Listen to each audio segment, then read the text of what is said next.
true pleasure to be here and to have a chance to talk with a group, many of whom I understand are working on problems quite similar to those which have interested and motivated me and my PhD students over many years now.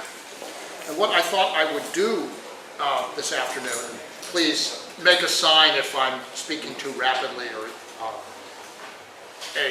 not audible to the people in the back. But what I thought I would do here this afternoon is to give you a kind of tour d'horizon, a broad overview of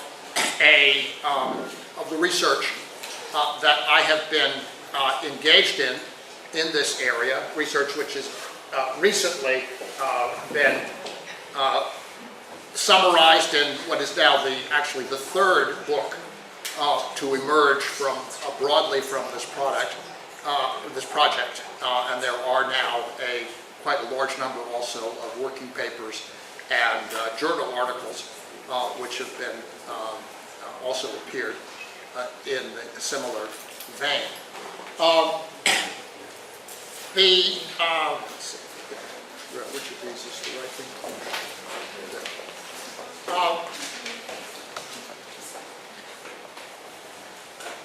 The project has gone by the name of the University of Texas Inequality Project, and it's been in existence for 16 years or so.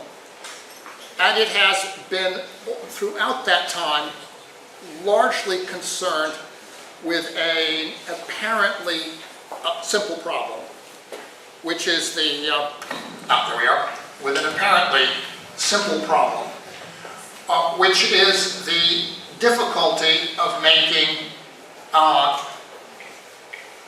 accurate, reliable, and informative measurements and comparisons of economic inequality between countries and over time. And those of you who work in this area, I think, are aware that the principal source of raw material in the field, which is surveys by and large of income or even tax records, suffers from two major drawbacks or deficiencies. The first one being that, as between countries, surveys are often conceptually different. That is to say, they are focused on concepts which are not easily comparable across countries. You can have surveys of income, you can have surveys of expenditure, you can have surveys that are focused on the household, surveys that are focused on the individual, you can have surveys that do or do not include various types of income as income, surveys which are limited to cities, surveys which extend to the countryside. That's a first problem, and it raises a question about the comparability of the resulting measures of inequality. And the second problem is that surveys are expensive. And being expensive, they are often not carried out on a consistent and regular basis. And so that for many countries in the world, one finds that you may have a good survey, but you may only have 2 or 3 of them over a 50-year period, particularly in the developing world. And this means that it's very hard to know how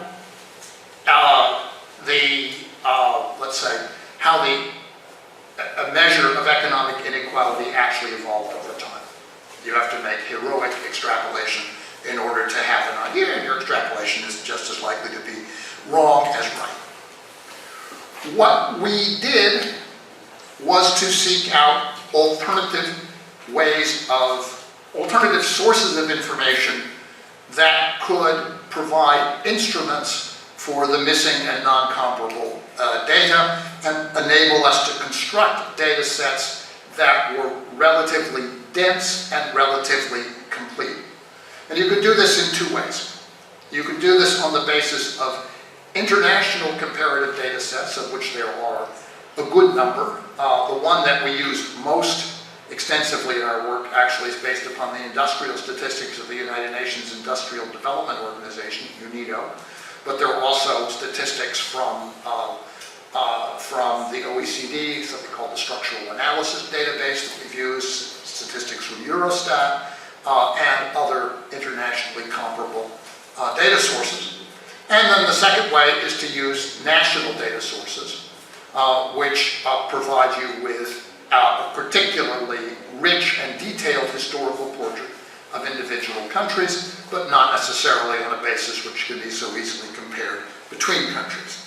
As I said earlier, we now have quite a lot of material, and it's all available online at this website with the 16 working papers and about 15 data sets, which are readily downloadable, and you can look at them yourself if you're interested. What ties the project together is a common mathematical approach. And all the mathematics of the entire project are summarized on that slide. So it's an exceptionally simple structure to the data sources. What we are using are data that are organized into groups. We do not have micro-level survey data. That's the problem, that we don't have a systematic world full of intercomparable micro-level surveys conducted on a regular basis. But what we do have in the world is a lot of administrative data which presents information by, let's say, economic categories of a roughly comparable type. Usually industrial categories. That is to say, there are internationally comparable industrial classification schemes that you can use for this purpose. Also, let's say, economic sectors, which are broader than industries and allow you to have information outside of manufacturing, covering services and agriculture as well. Also, perhaps most comprehensively, information by geographic subdivision, by province within country, by county within province, by municipality within province, by, in Europe, the NUTS level regional classification schemes. And all you need to have for any classification scheme is information about the population of the group, which is the P there, the share of each group in the total population, and the relative income of that group. That is to say, the average income of the group compared to the average income of the whole population, which is the R sub j, mu sub j over mu. And when you have those two pieces of information, which is to say all you really need in order to compute this is a group structure with an income, a total income and a population, that's it, then you can compute a between groups component of Tiles T statistic. And Tiles T statistic is decomposable. If you had the within group component, that would be the expression for it, but you actually don't have that. You could take the within group component, weight it by the income of the group, and sum it, and you get the weighted sum of the within group components. You don't have that either. What you do have, excuse me,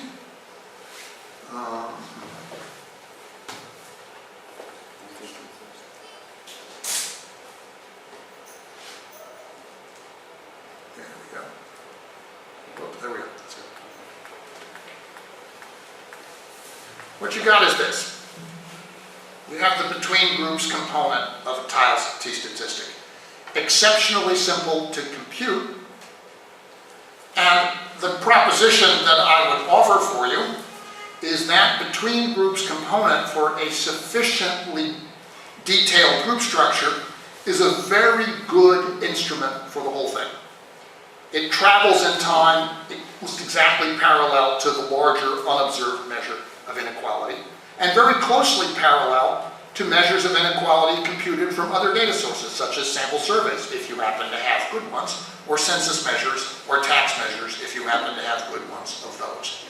The advantage of our approach is a much broader, more systematic coverage through time. So this, if you just take one of the data sets that we developed, is the coverage of the UTIP-UNIDO inequality data set in terms of numbers of observations by, each observation is a country in a given year across the major regions of the world and the decades from the 60s to the 2000s. And you can see that for the densest period, the 70s, 80s, and 90s, we have over 900 observations in each decade. And for the overall data set, we have almost 3,500 country year observations.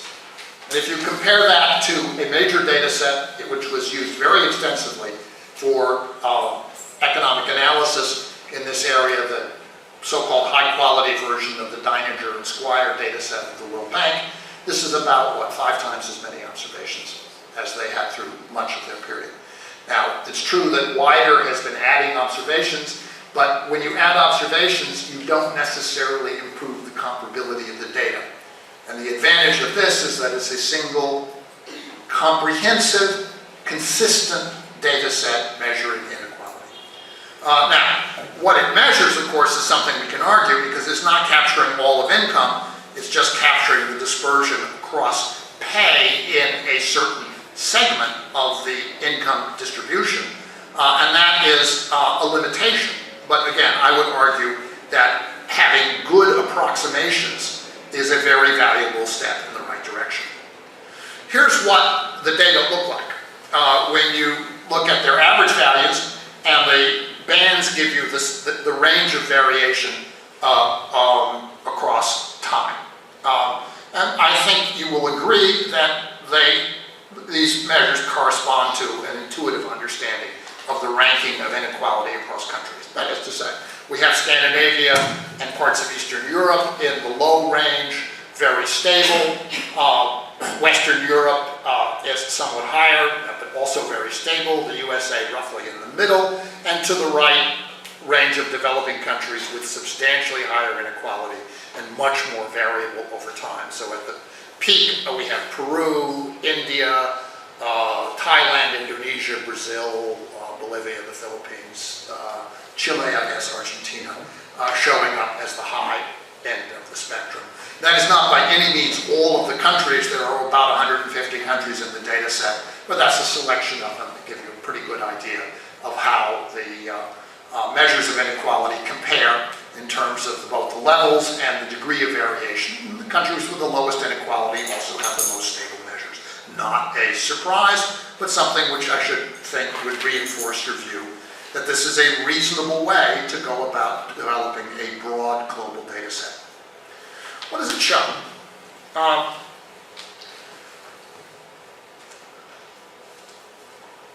You will, I'm sure, be aware that now, 60 years ago, Simon Kuznets made an argument about the relationship between inequality and income level.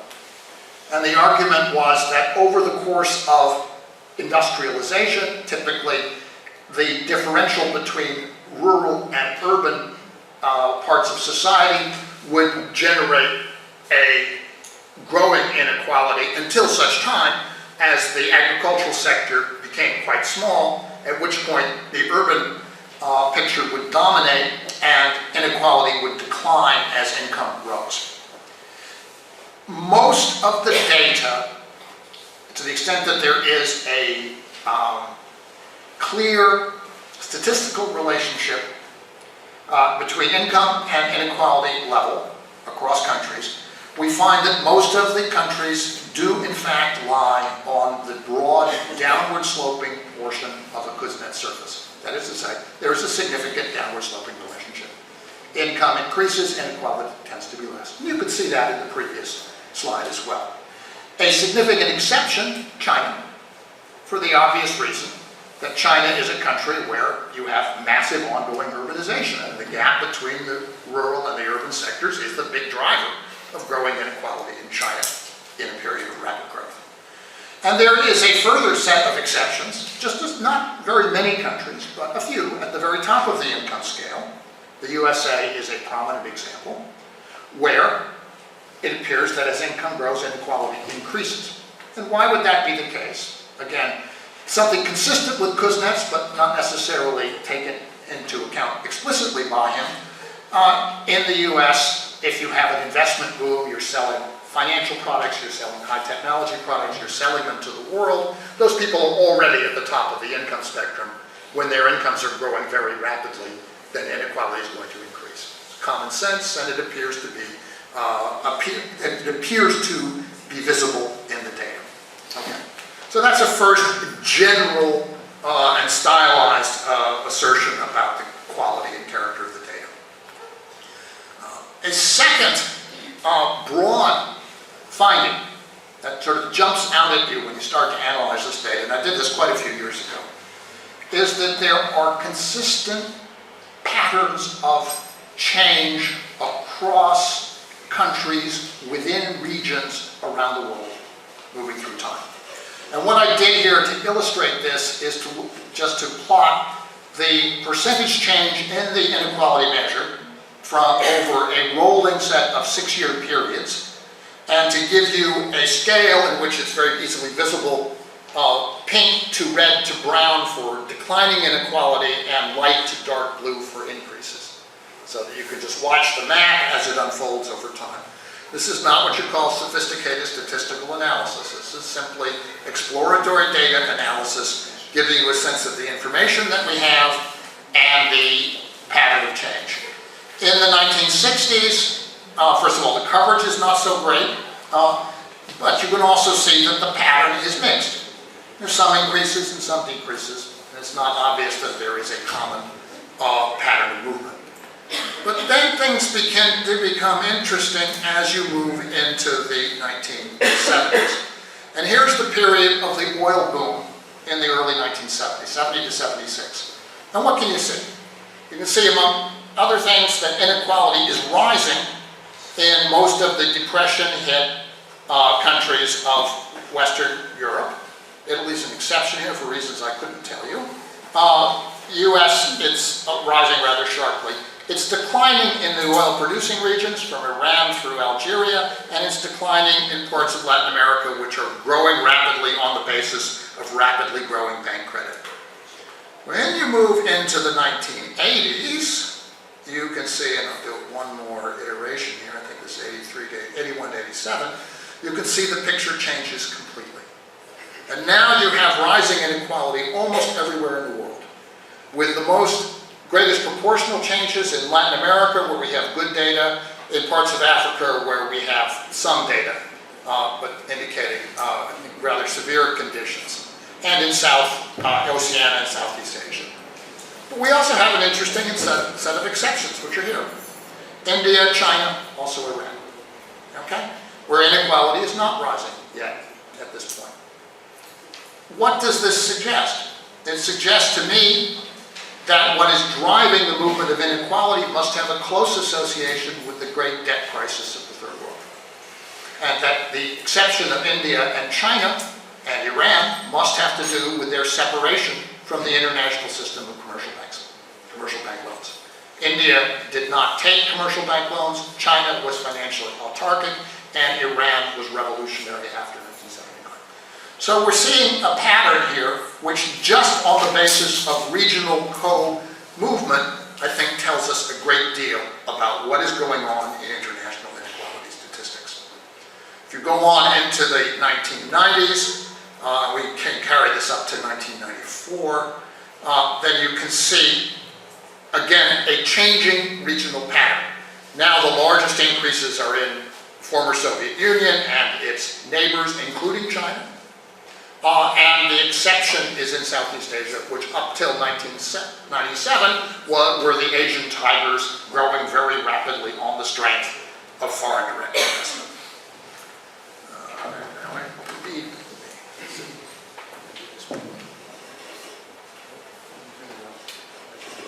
There we go. Whoops, I want to go back. Okay.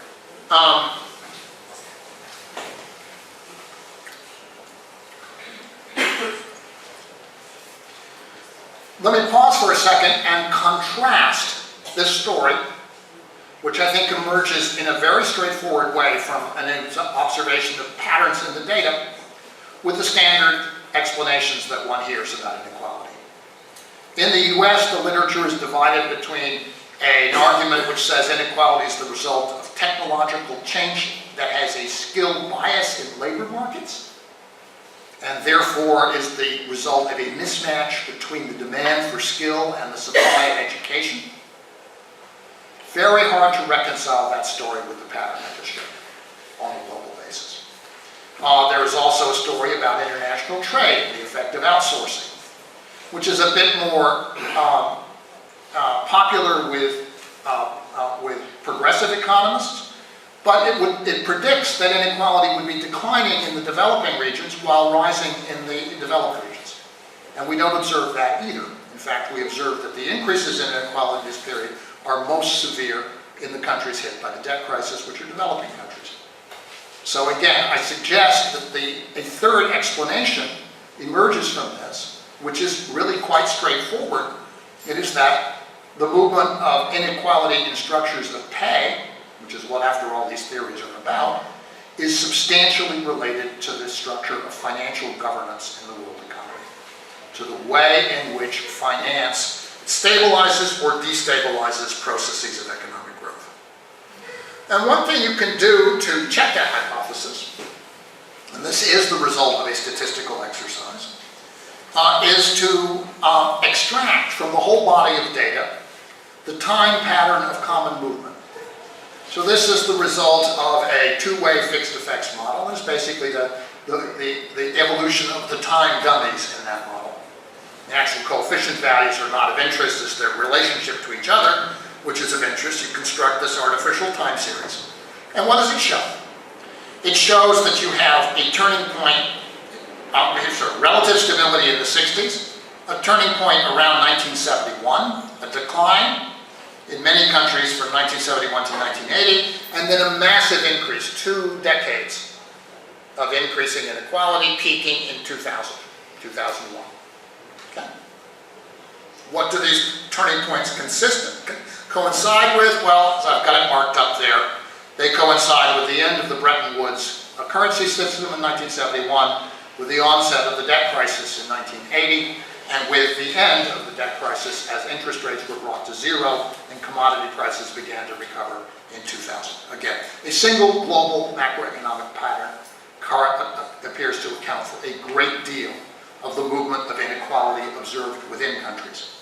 But what's interesting too is that when you take measures of inequality computed from entirely different data sources, and this is Branko Milanovic's famous Concept 1, which is inequality between countries computed from the Penn World Tables, you get almost exactly the same pattern. So one set of data, which is using national income accounts data, that's Branko's, and average income on that basis, gives you a decline to 1980 and then a big increase afterwards. It's the same as my within countries, between sectors, pay data. And it's also essentially the same as a measure of the profit share in the OECD, which also has a turning point at the same time. And so the suggestion I would give you here is that the movement of inequality is part of a broad, common force affecting the world economy and affecting international differences, the functional distribution of income, and the personal distribution of income in substantially similar ways. Very straightforward, simple line of argument, but one which seems to have a lot of support in the data. What George Soros calls the start of the super bubble appears in all 3 data sets. And I would just suggest that the way to think about this is that super bubble, which greatly increased the incomes at the top, also diminished them very substantially at the bottom of the world income structure. So, those are the 2 broad conclusions about inequality in the world economy. I want to detour a little bit and talk a little bit about US data, which has 2 different components. One is measurement of inequality in pay, which we can do from a wide variety of sources, mostly manufacturing, but other things can be included as well. And you can see that it depends very, very substantially on the unemployment rate. That's a month-to-month measure of inequality in manufacturing wages in the United States compared to a month-to-month measure of unemployment rates. I don't think there's really much argument here that these two things are related. There may be other things at play, but the relationship between the two series is really apparent. And what's going on here? Something, again, I think quite straightforward. When the unemployment rate goes up, people at the bottom of the wage structure lose income. They lose hours, they lose overtime. Their weekly earnings, which is what's being measured here, recede more rapidly than those of a professor or somebody who's being paid a monthly salary. Straightforward. No story about skill-biased technological change or education or trade is required here. This is a very simple story about the way labor markets affect poor people more seriously than they affect people who are solidly middle class and professional. And you can see, too, that in the period in the 1990s, this inequality measure goes down quite a lot. So you go to full employment in the US, people at the bottom gain more rapidly than people in the middle or the top, straightforward, of the pay structure. But the income structure is a different story altogether. Income inequality in the United States, which is measured from tax data, has a component which is very heavily dominated by capital.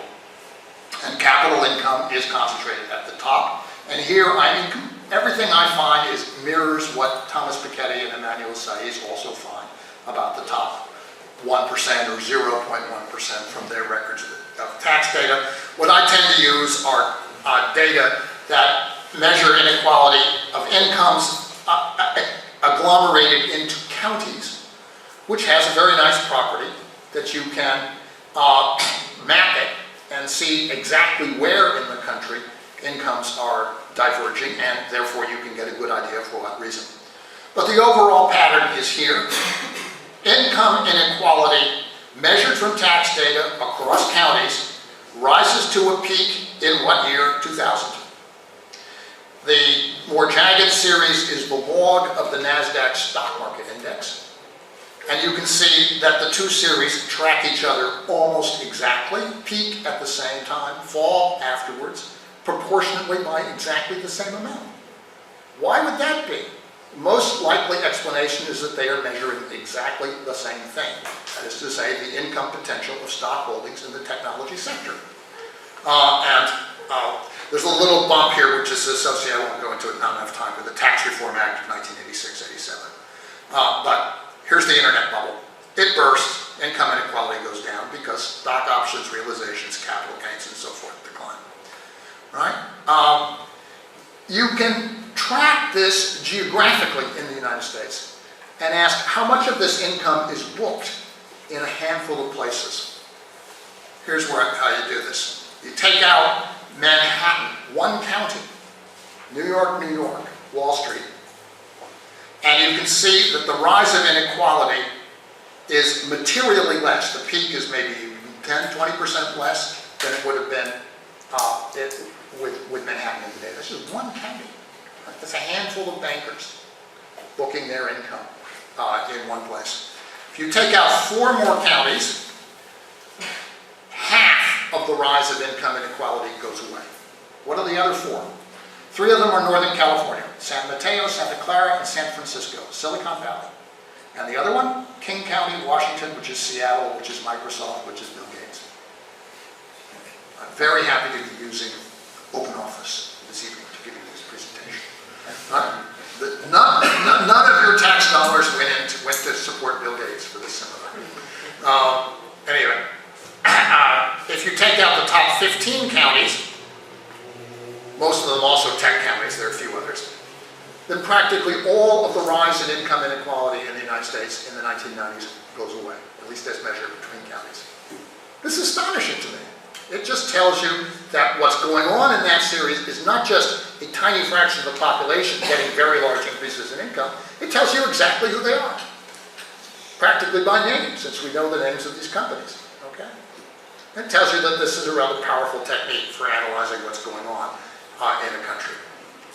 If you look at the measure updated through 2009, the calculation just made recently by one of my research students, You can see that again, the peak is in 2000, it goes down to 2003, comes up again to the crisis, and comes down again post-crisis.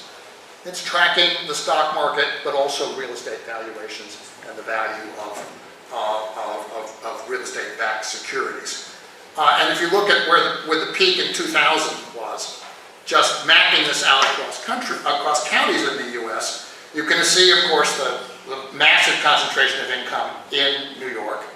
But you can also see the big bumps here in Florida and in Southern California, a few other places, which actually pretty closely reflect the flow of incomes in real estate financing and construction of subdivisions at the peak of the housing boom, right? of the largely fraudulent housing boom, whose collapse produced the global crisis. Okay. Since we are about to have a presidential election, I'll give you one more bit of fun analysis of the United States. Question we had was, are these inequality measures related in any interesting way to political outcomes? And the answer to that is, if you measure inequality within states in the United States, it's not obvious. Some of the high inequality states are Republican, some of them are Democratic. But it struck me just looking at the maps that there was a distinction between the states that tended to vote Republican and the states that tended to vote Democratic. And that distinction was that some states, the incomes are highly stratified across counties, and in other states they are not. That is, some states have basically counties where the rich and the poor live close to each other, and in others they are separated, polarized geographically. And a vector of a measure of that stratification does a pretty good job of explaining why it is that some of the richer states vote Democratic, while richer people almost always have a tendency to vote Republican. It's called the Galbraith paradox. Well, to do this measure, and what do you find? In 2000, I think it's the 12 most polarized states, 11 of them voted for Gore. Only one clearly voted for Bush. Florida was stolen. Of the 12 least polarized states, only one voted for Gore. So at the extremes of the political distribution, this seems to do a pretty good predictive job of who's going to be going for the Democrats and who for the Republicans. In 2008, in 2008, of the 12 most, 11 voted for Obama. Of the 12 least polarized, 9 voted for McCain. And looking at last year's data and projecting forward, again, the pattern appears to be pretty clear. 11 of the 12 are pretty clearly Obama, unless there's a real disaster and he falls apart in tonight's debate. Florida is uncertain, so 10 of the 12. Arizona is likely to be Romney. And of the most least polarized states, practically all of them will be for Romney, except Vermont and Maine. So, again, we'll see how long that prediction lasts, but it tells you that this kind of measurement has information content that's useful for a number of different kinds of fields. Let's see, how much time do I have? I'm going to take another 10 minutes or so and talk about the application of these ideas to a problem that is particularly of interest and importance to Europe and to the application of economic thought to, in particular, the problem of European unemployment. You have probably heard from the high priest of the economic profession the idea that European unemployment is due to the deep rigidity of your labor markets, and that the solution to European unemployment is, shall we say it all in three-part harmony, flexibilization. Okay? Reducing barriers, making it possible for employers to pay people according to their skills, to fire them at will, etc., etc., etc., with, of course, the great Example being the high employment in the United States due to our marvelously flexible labor market. Thank you very much. Take your congratulations as I leave the room. All right. This is the view of the OECD in its infamous job study, 1994. And the ideas here are very straightforward. First of all, there's something called a labor market, and a labor market is a national phenomenon, which is to say the characteristics of the labor market are countries. Countries have different institutions. Some are flexible, some are rigid, okay? So national institutions matter. Flexibility reduces unemployment for the reason I just gave. And the American model, more jobs but more inequality. So, what's the implication? You have a choice. You can either have your job protections or you can have jobs, but you can't have both. And that's been the message economists have been delivering relentlessly to Europeans for a long time before the crisis. Right? There is also a different view, which is called the variety of capitalism's view in some literature before the crisis, which also says that employment is determined in the labor market, that labor markets are national, national institutions matter, but it says, you know, there are different models in different countries, and in particular, there's something called the Scandinavian model, which has this peculiar property, it's very egalitarian, it works pretty well, has low unemployment. Why would this be the case, though? There's no explanation, except that the Scandinavians are Scandinavian. I once asked, I was at a lunch where I had the privilege of asking a question to Monsieur Trichet. And I asked him what he made of Scandinavia. We said they're very different. What kind of a scientific response is that? Well, they're tall, they're blonde. Does that help? I don't know. Anyway. So, here's the two problems. As I say, the job study cannot explain Scandinavia. And in one analysis, Professor Heckman just added all of the active labor market employed participants to the unemployed in order to make the Scandinavians look worse than they were. And the other is that you can't, the deficient problem of the new pluralist view is that it's essentially sterile from a policy point of view. So, can we do better? In particular, can we develop a kind of unified theory of unemployment that is consistent with the facts? I think there are two models which are actually well developed in various literatures that are not particularly dissident or heterodox that we can bring to bear.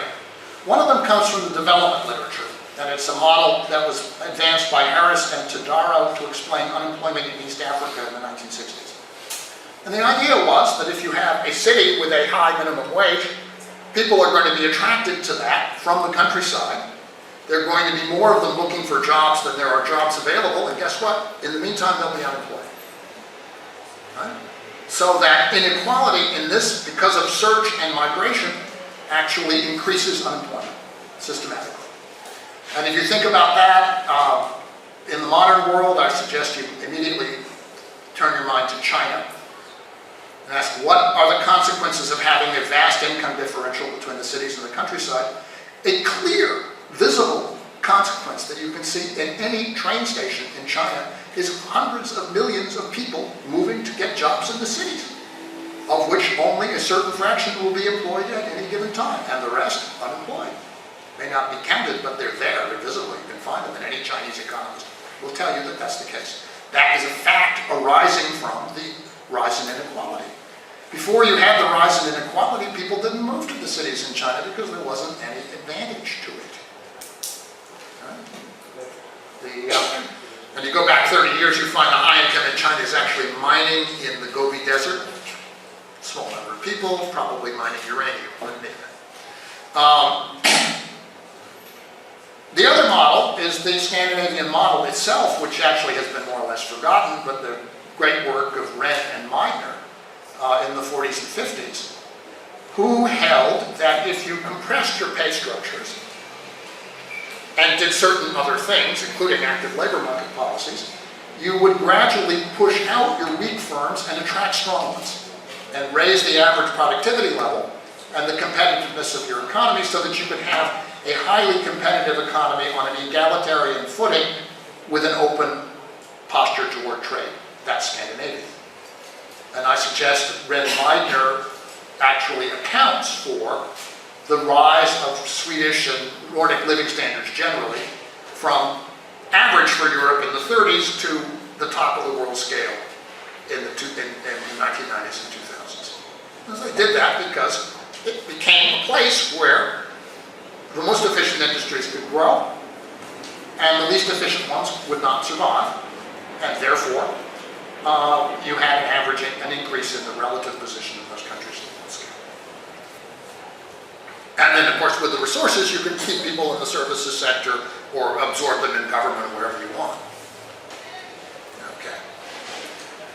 What can we do? We need a good data set. Can we get one out of the literature on labor market institutions? The answer is no. A traditional literature that has dealt with this has data on things like union coverage and degree of centralization, and the data sets look like this. Scale of 1 to 3, and what do we see about union coverage in Europe in the 60s to the 90s? They're all 3s except for maybe 4 or half a dozen observations. This is violating the principle of univariation in the X's. Very weak source of econometric evidence. Can you do any better than that? The answer is, well, yes, you can. And what we dug into was the regional panel data set from Regio and Eurostat, which gives us pay across sectors by NUTS level economic regions, up to 159 regions, 17 years. And we can compute inequality within and between regions and construct a panel with a very nice properties that you can separate out the effects at the regional level, the national level, and the continental level. Tiles T statistic, I've already given that, so do that. Here's the model. There's 2 factors of demand. Unemployment will depend upon growth, the relative wealth of the region in the European setting, and 2 supply factors. The share of population that's young, because young populations have a transition to work problem, and the inequality of pay. And the key prediction is that the inequality of pay will have a positive effect on unemployment. The more unequal, the more unemployment, not the less. Direct contradiction, theoretically based contradiction to the standard story.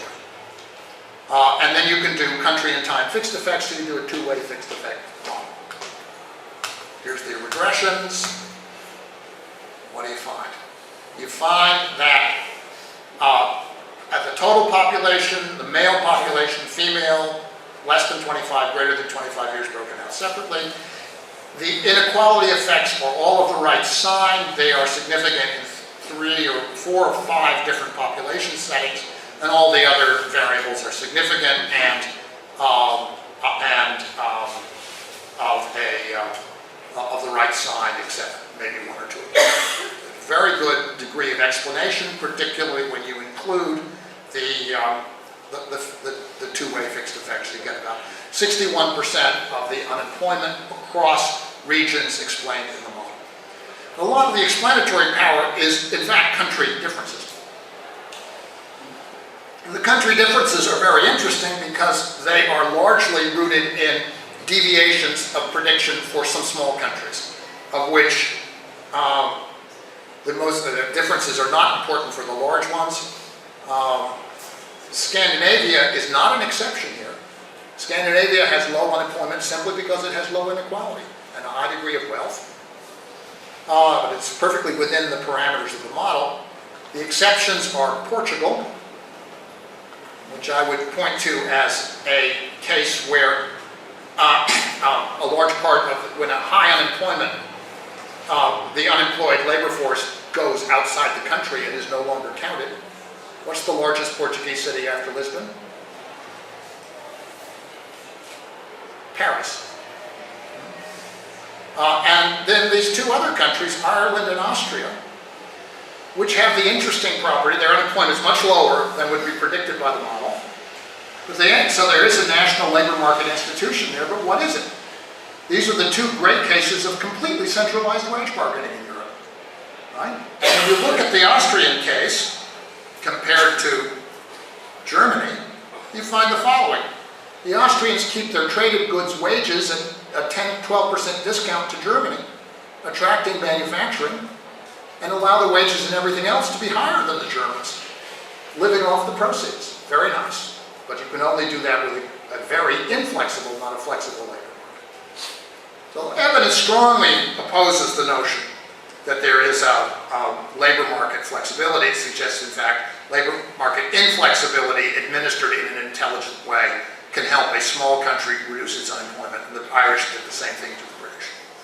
And then you look at the time fixed effects and you find that there is a pattern of continental covariation, which inequality rises in the 1990s after Maastricht and falls in the first phase of the euro as the credit conditions improve across the European periphery. And you can be sure, of course, that we extend this analysis and go up massively with the crisis at the European level. So, I can go on, I'll pass over the additional research results. You can do a lot of additional kinds of work with this, but it does suggest to me that while I would not place inequality as a variable which we need to be, we should put on a pedestal and treat as the most important economic or social variable, it's an extraordinarily interesting thing to measure because it enables us to make consistent comparisons in a way that we couldn't do before.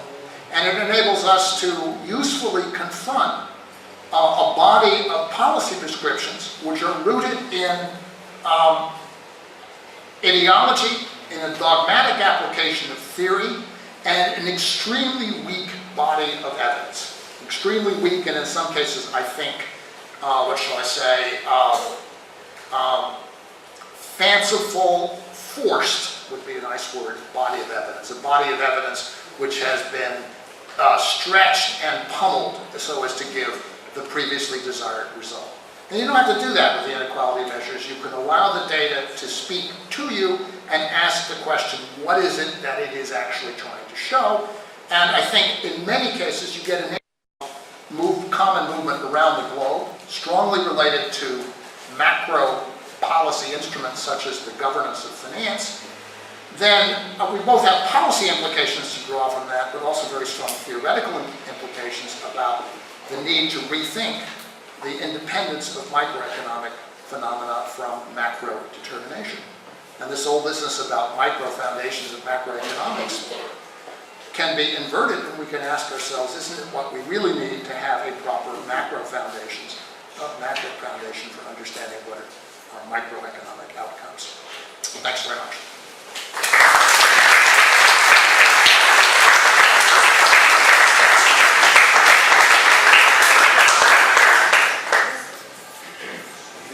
Thank you very much, James, for this great presentation. I think the most effective way would be to organize questions on small contributions along first the analysis of inequality, the measurement, the data, and then about the implications and the determinants, the link with unemployment, the links with the crisis and so on.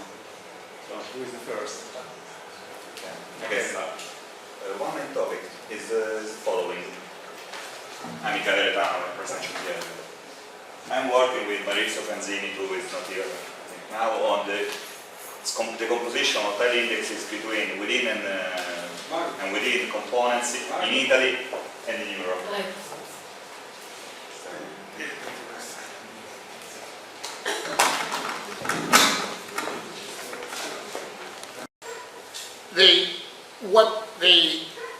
I think the model is attempting to tell us is that the distinctiveness of Scandinavia is not something separate from the equality of its wage distribution.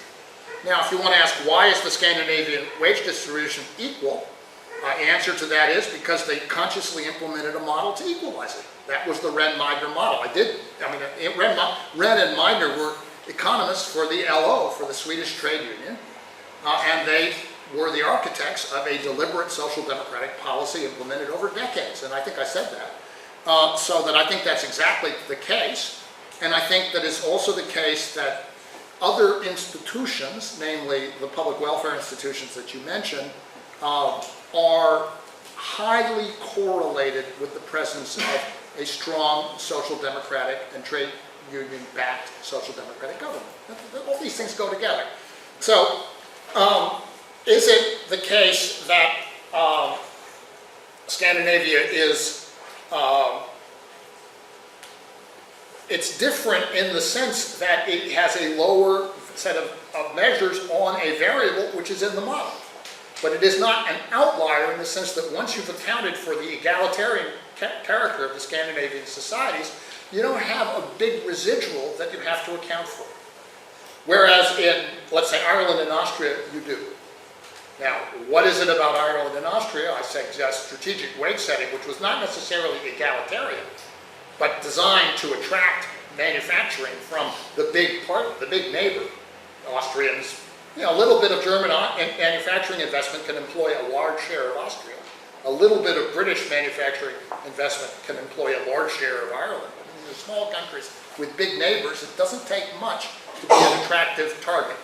And so I suggest probably that's a big piece of the residual that's showing up in this model. And is the state playing here? Yes.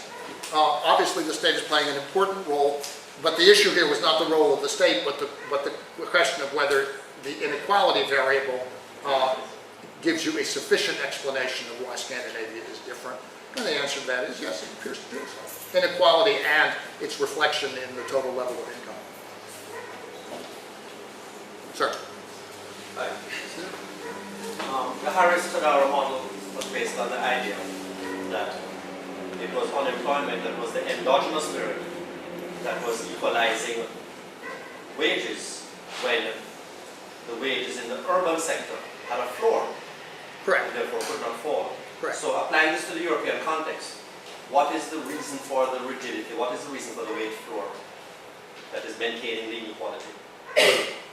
Well, the idea here is that in a region, or a country, which is relatively unequal,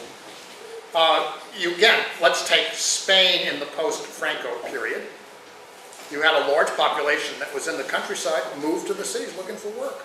Unemployment goes up. It was repressed under Franco, but then it goes up in the post-Franco period. Of course, people came back also from outside. So again, it seems to me essentially the same phenomenon. In a more egalitarian society, there is less movement from low to high because there's less to be gained. In a more unequal society, the gain is larger. You expect more people at the bottom to try their hand at take the risk of looking for one of a relatively small number of much better paid jobs. But doesn't there have to be some explanation for some reason for the wage floor? You mean for the degree of inequality? Yeah. But it can be a function of one of two things: differences in the wage structure, that is to say, in the degree of permitted difference between high and low, and that's Ren minor, okay, that's the Scandinavian story. Or it can be differences in the presence of a body of middle-income jobs.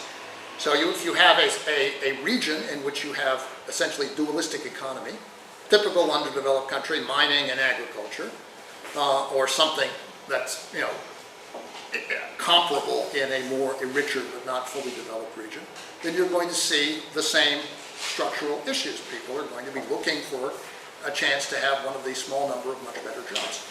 So either of those things strikes me as quite sufficient to give you the differentials sufficient to generate the phenomenon.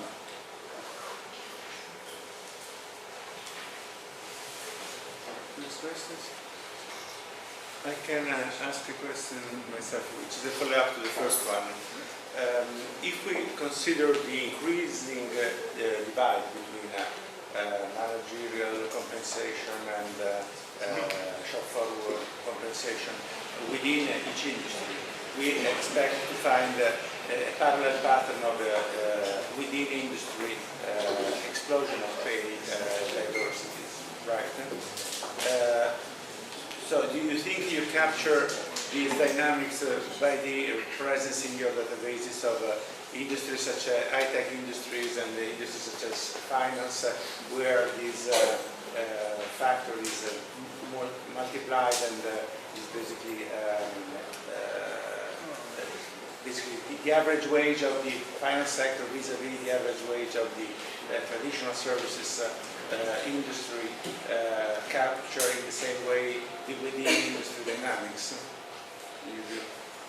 I would be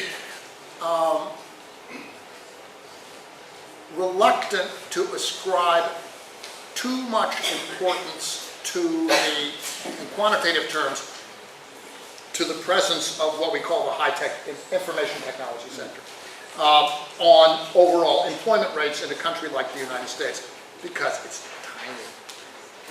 It's minute. The total employment of Microsoft is, what, 25,000 workers, something on that order of magnitude.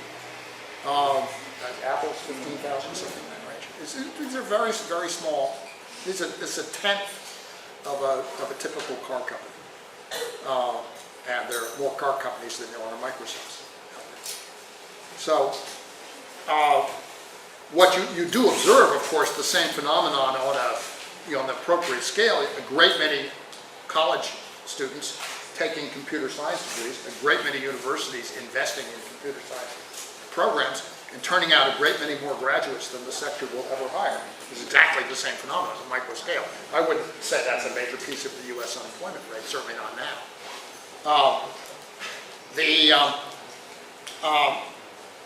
There is another phenomenon when you look at the U.S. specifically, which is that in the upswing, the phase of the boom in this sector, you had so much money flowing in from the financial supporters of this industry, creating enterprises and employment, that it actually adds a couple of percentage points of investment to GDP and drives the unemployment rate down. And that's the dominant factor at that period, but it's not sustainable. Continue on this main issue. I was thinking that when one says that information technology is increasing inequality, they are not only thinking of the creation of jobs in the high-tech sector, but also on the hollowing out of good jobs in the sectors that use information technology. Let's say the clerks or those people who are substituted somehow by the new technologies. Right. This might have an impact Yeah, there's on the use of these and on the employment of these people. I would look at that in the following way. Up to the peak of the NASDAQ boom in 2000, the dominant effect of the information technology boom was employment created. Clearly, we went through 4 years where the unemployment rate was under 4%, something which the natural rate of unemployment enthusiasts said could never happen without runaway inflation. It happened with absolutely no effect on inflation. So it was a very prosperous, successful period. But that's over. It's actually been over for 12 years. And what we are seeing now is much more dominated by the phenomenon you described, because the technologies exist, and what they are doing is saving labor. They are massively labor saving. I said the other day that they are doing to the office worker what the internal combustion engine did to the horse. Right? And we do not have a very good, we have not even begun to think about how to give people useful ways to earn incomes and support families and so forth in a world in which these technologies become as fully diffused, because they've taken over all kinds of, as you know, all kinds of activities which previously absorbed a lot of labor. Man, in newspapers, just talk to any newspaper person, and they will, it's obviously part of their daily experience.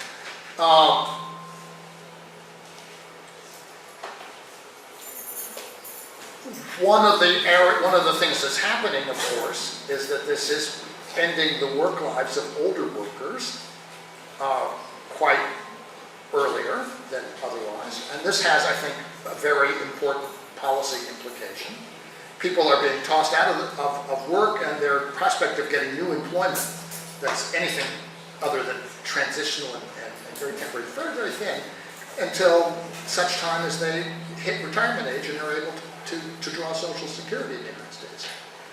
It strikes me as the plainest common sense that in this condition we should stop talking about increasing people's work lives and making them retire later, and start talking about giving them a little break and a little income to retire earlier, so that the jobs that they won't get anyway, they can stop looking and they can move to Florida and play golf if they want to. That strikes me as at least a simple beginning of a common sense approach to what I think is a serious problem. But I think the problem really has to be, you see it evolving through time. It's not the big problem up until the early, middle 2000s, and it really hits you as part of the aftermath of the crisis. Because in the crisis, before the crisis, firms are not pressed to save labor costs. Afterwards, they start doing so very aggressively, and of course these technologies are cheap compared to keeping people on staff. So that's what you expect, I think that's what you observe. Speaking just in very general terms, you know, many people suggest that inequality is good for growth. We can say the opposite, that Yes. equality is worse for growth. Do you have any evidence on this point, or is a question that is not in your research? The answer to that is yes, there is evidence on this. Let's go back to my Kuznets curve in the beginning of this thing. No,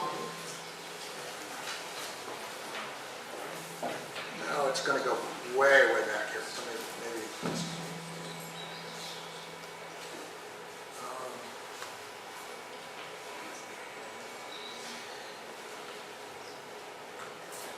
this gets back to this issue here.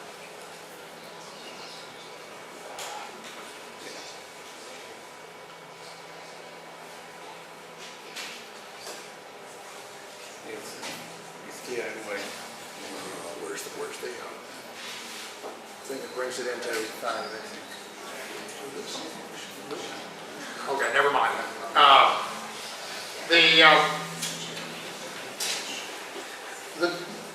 I chose to express this in terms of, in the same way that Kuznets did.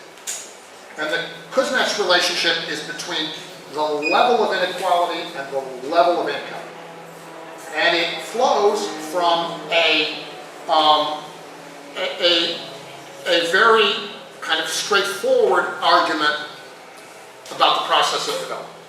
Okay? A straightforward, powerful argument says we're going to have differences in income, and the difference is inequality. Let's measure it.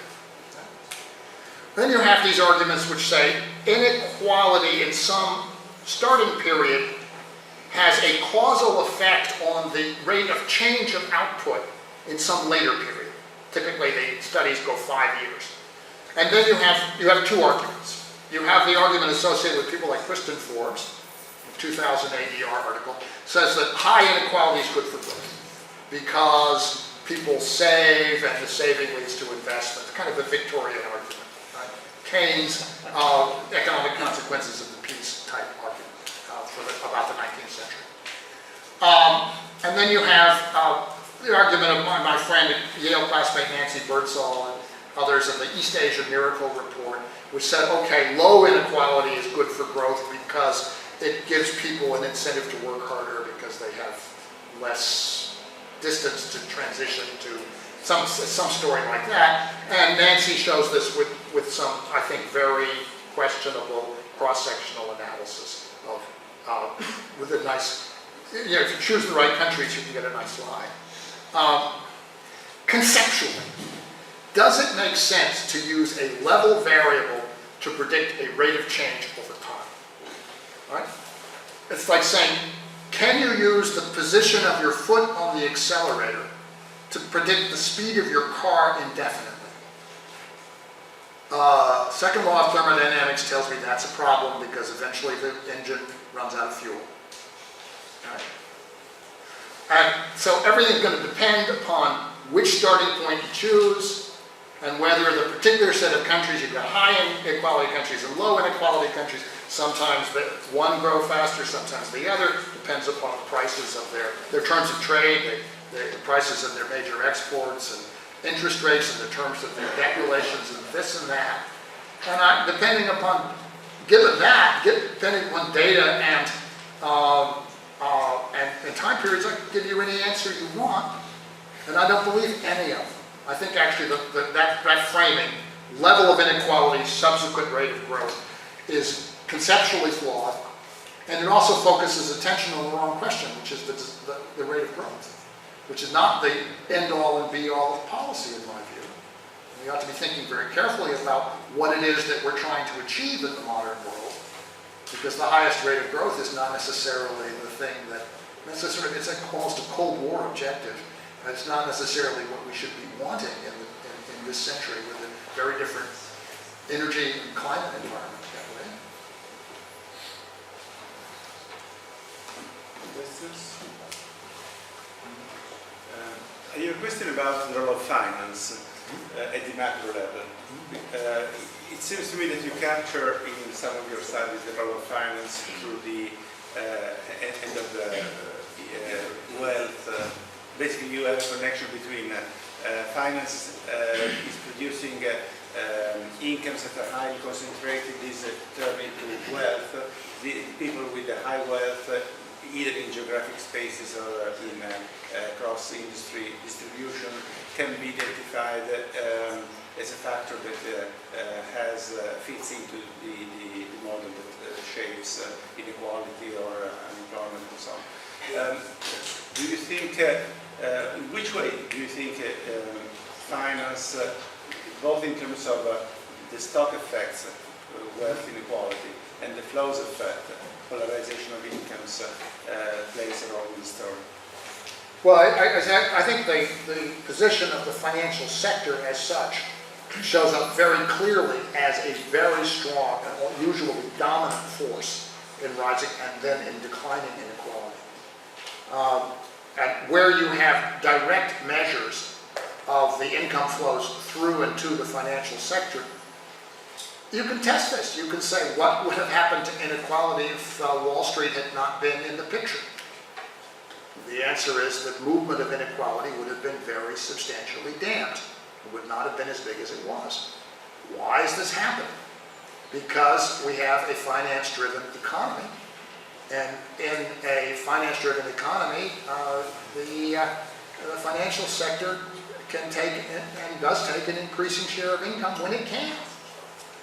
Are there circumstances when it can't? Yes. In the post-crisis period in Latin America, you can see first of all, reduction of interest rates after 2000, reduction of debts. They pay off the IMF. They stop paying it internationally. In some cases, Argentina defaults. This is a very useful way to reduce your debts, folks. Stop paying them. Right? If you're a sovereign country, you get away with it. There are two types of sovereigns in the world, sovereign countries and homeowners in the United States of America who can stop paying their mortgages. And all they have to do is move to the next door house and they're free in many states. Right? And the government of the United States, so we're the absolute wonderful sovereign debtor because the Chinese will hold anything we issue. I love them. But in any event, as that happens, and the interest rates go down, and the debt picture goes down, the share of the public sector in Brazil and Argentina goes up. And what's going on? The government is taking advantage of that space, the fiscal space, to expand public services. And what kind of public services? Healthcare, housing, education, some cash transfers, conditional cash transfers. And what do you observe? Over 10, 12 years, beginning under Enrique Cardozo, Lula, now Dilma, you have a reduction of poverty in Brazil on the order of 50% of absolute poverty. Very remarkable progress in an increasingly democratic country. Shows it can be done if the country is in control of its policies and knows what it wants to do and keeps doing it gradually and progressively without changing. Right? But what's going on in Europe? None of those conditions are met, are they? can't have policy stability, you can't have policy progress, you don't have domestic control, you don't have any of the conditions, and by and large, what's the objective of policy? To prevent a realization of the losses that have already been experienced by the European banking system. Because that would precisely lead to what we already observe as happening in Latin America, namely the reduction of the power of the banks and an increase in the democratic depth of the societies. Somebody must be opposed to that. I can't imagine who it would be.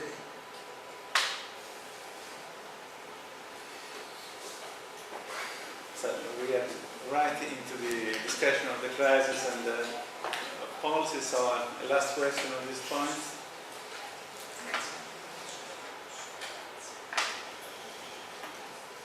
You must know that Mario Draghi has been studying. Oh, since you mentioned Mario Draghi. What? He was a student of this faculty. Oh, my condolences. But since you mentioned central banks, I'll just close with one little story.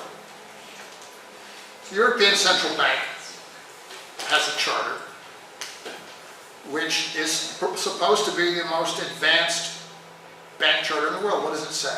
It says, got to do everything to control inflation and nothing do anything else. Okay? U.S. Federal Reserve has a charter. The charter was amended the last time significantly in 1978. And the amendment was in a provision of law called the Humphrey-Hawkins Full Employment and Balanced Growth Act, 1978. Full employment and balanced growth. What a shocking idea. And it says that the provision of that, the preamble of that law says that the goals of the central bank are full employment, balanced growth, and reasonable price stability. And there's some similar language in the Federal Reserve Act itself. And then there's also provisions for the oversight of the Federal Reserve by the Congress. So the Federal Reserve is not an independent central bank. It is constitutionally under the Congress of the United States. And I think that gives those institutional differences are really quite significant. They are really built into the culture of central banking in the U.S. as compared to Europe. And something to really bear in mind. It makes a difference whether the central bank has a democratic accountability or not. I particularly mention this because you have to ask, how does a provision like that get into the law of a country like the United States? Can you imagine? The answer is, what happens? Well, what happened in the 1970s was that nobody really thought that the central bank provisions of this law were very important.